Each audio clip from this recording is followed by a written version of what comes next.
Alright, so we're back on the C180 compressor, and hey, this thing's officially pissing me off because it's difficult to work on. I don't want to do this, and I didn't find the problem. So I've only got myself to blame. I didn't do a compression test because too hard basket, I don't have a compression tester, but it doesn't seem like the head gasket failed.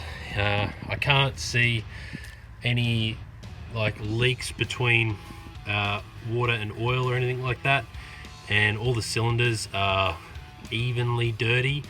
Typically when you blow a head gasket, you get a bunch of oil and water go straight into the cylinders, and the water like steam cleans them, so you'll have like 3 dirty pistons and one that looks brand new because the water has steam cleaned all the carbon off. And you typically find the same on the head. I'm not going to flip the head over and show you because it's too hard, but basically under there is all the same as well. So that's really annoying. So after a whole lot of googling and racking my brain, it turns out that this oil filter canister back here is attached to an oil cooler down there that is linked into the coolant system. So the water goes and cools the oil inside that oil cooler, and apparently they have very faulty gasket that fails after a while, or internally they can fail, thus allowing water and oil to mix together. So yeah, that's the next step. I'm just going to drain the oil out of the engine and see how much water was actually in it, because the other problem that we have is the water was down and the oil was down on the dashboard in there, and because they weren't getting burnt through here, we don't know where they were going. Now, I haven't found any leaks, so I suspect that the sump is just completely full of water. So then all of the oil has been going in there and all the water has been going in there after they mix or something. But anyway, I'm just going to drop it and see what happens, and then if I can't find anything there, yeah, who knows, maybe I'll just burn the car. That'll make it easy on myself. So yeah, let's get into it. Alright, so back on the Mercedes, and managed to clean up the head mating surfaces just with a razor and a rag and some brake clean. I installed the new oil cooler. So this one is collapsed internally by the looks of it. So I replaced that and cleaned out the housing as much as I could and reinstalled all this stuff. So it turns out that the cable that was in the way down in this hole here and there is actually the starter motor cable. So that came around the back.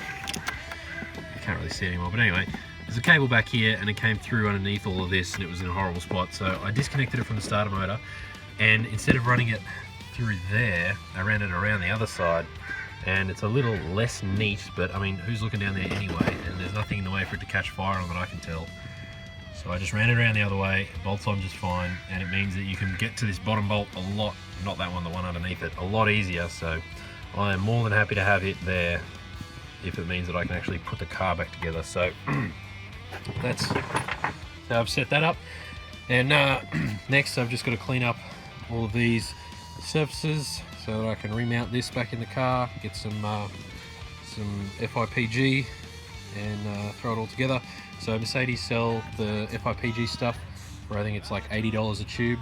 I'm just going to use some Black Max from Super Deer Auto because, you know, it's a lot cheaper and easier to use. And the consequences are probably just a leaking oil from the, whatever this thing is, cam cradle. So if that's the case, I'll just pull it back apart and do it with the proper stuff. Alright, so I kind of skipped a couple of steps here, but basically what I did was this lower cam cradle, I gooed the head where this would meet and just tried to get the edge as well as anywhere that has like an oil passage. So maybe, I don't know, one of these is an oil passage or whatever. I just went around everything, same around the spark plug holes. Just tried to seal up everything that could leak. And I probably put too much on, but whatever. And then I just sort of gave it a wallop with a hammer, like a dead blow, to settle it down because there's only 4 bolts that hold it in at the minute. I dropped the cams back in, so made sure that I had the timing at top dead, and then because I wrote these on the cams when they were in, that's the up part of the cam, so it'll be slightly different depending on this mark here. Where is it? That one there. So I might need to rotate this one just a smidge, but you get the idea. So they should be pretty close, and then I'll throw the cam gears on and then get that upper cam thing on top as well. Alright, so it's been a bit of a mad rush to get this thing finished. So as you can see, I haven't taken too many videos of the progress, but pretty much that cable that came running underneath the oil I guess, the oil filter housing and the cooler. It couldn't be on this side because there's an intake pipe that gets in the way, so I had to take the oil cooler off again, flip it back the other way, and what I found out is that when I was first taking it off, someone must have tightened up the starter motor nut on that wire, and it sort of like lifted it up a little bit, so it was in the way when I came from this side to get the bolt out. So all I had to do was, when I was installing the oil cooler, I kept the starter motor nut loose on that wiring so that I could push it down a little bit, then install the bolt, and then while it was still down, tighten the nut on the starter motor, and then it was all happy. I could get it back together. So after that, this air box, when it went back in, this pipe here needed to be reattached before it went in. So it turns out there's a really horrible clamp down there somewhere that I don't even think I could show. You can kind of see that bit of the clamp there. So you're supposed to have those special pliers that I used earlier and like put it in place and sort of put the airbox in forwards first and then drop the back down and then release that clamp, and it all sort of fixes in place. So that's how you're supposed to do that. The alternator went back in all right, and yeah, that's pretty much it. I'll just be reattaching the last few airboxes and water lines and stuff, and then top up the oil and the coolant, and yeah, hopefully start it and not bend any valves, and that'll be the end of it. So I'll let you know what happens. All right, so the engine's all back together. It's just missing the fascia cover. Pretty much all I got to do now is reconnect the battery, that cable there up to here, fill it with oil and fill it with coolant, but I'm just going to throw water in there in case something goes wrong. So yeah, hopefully that's been educational and useful, and I guess we'll see what happens when we kick it over in a little bit. All right, so we've reconnected the battery and it hasn't exploded, so that's a good start, and it's just started raining, which is delightful. So let's see if we can get some fuel pressure happening.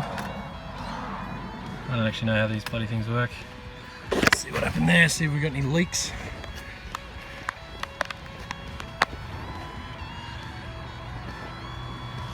No leaks that I can see or smell.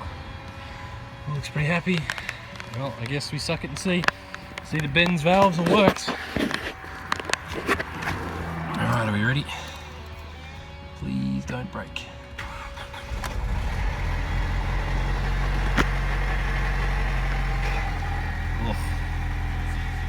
Well, that's positive. We've only got one error light, which is all we started with.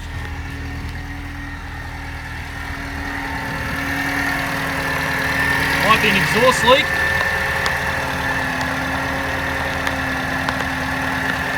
It is running. I claim victory. I have no idea what this thing sounded like in the engine bay before I did the job. So hopefully it's supposed to sound like that, which in my eyes isn't great. Coolant level check. Alright, well, we know that that's low, but it does work. Alright, I'm going to call it, get out of the rain, but that's a bit of a load off my mind. Alright, here we go, last bolt.